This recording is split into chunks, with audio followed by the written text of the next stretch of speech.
Okay, so first I want to apologize to you guys because I got in such a hurry yesterday. I had about 20 things going on at once. I didn't film the rest of this diagnosis, but I'm going to tell you what happened right here. 06 KX450F, right? And we took the carb off, we cleaned it.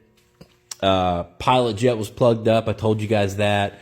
There was turpentine in the petcock and fuel lines. So we cleaned the carb, we cleaned the petcock, we replaced all the fuel lines, we flushed the tank. All that was good. Then what happened? Then we kicked the bike and it wouldn't start. It would puff, but it wouldn't start. So what did we do next? We hit it with a little bit of ether. Wasn't really necessary, but usually if a bike won't start, there's a reason. You don't need to be hitting it with ether. We did it just because we had it sitting there. I'm just curious. Still wouldn't run. So my next thought, okay, probably the valves are tight. So we take the tank off, we take the head cover off, and exhaust valves were good.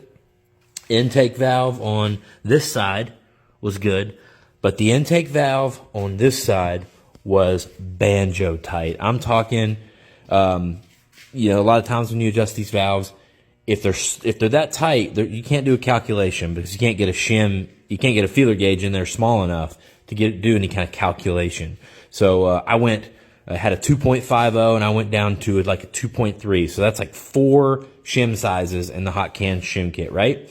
Swap that out, still too tight. I'm like, oh my gosh, this thing might have a crumbled valve seat, something like that. So we took it back off and we went from the 2.3 to the 2.15, and that made it perfect.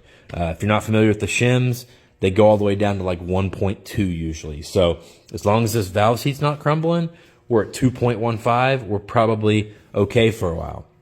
And I instantly knew from looking inside that head cover, there was very little wear on these cams.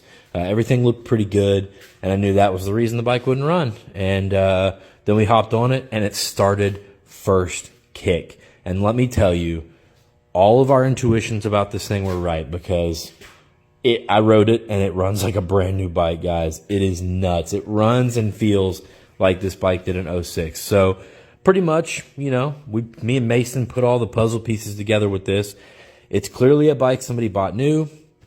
They rode it on some quad trail. I mean, it's got the original front tire on it. They rode it on some quad trail and apparently on the road a little bit, and things like that. They put an exhaust on it and a kickstand and an oversized tank, and clearly never really raced it.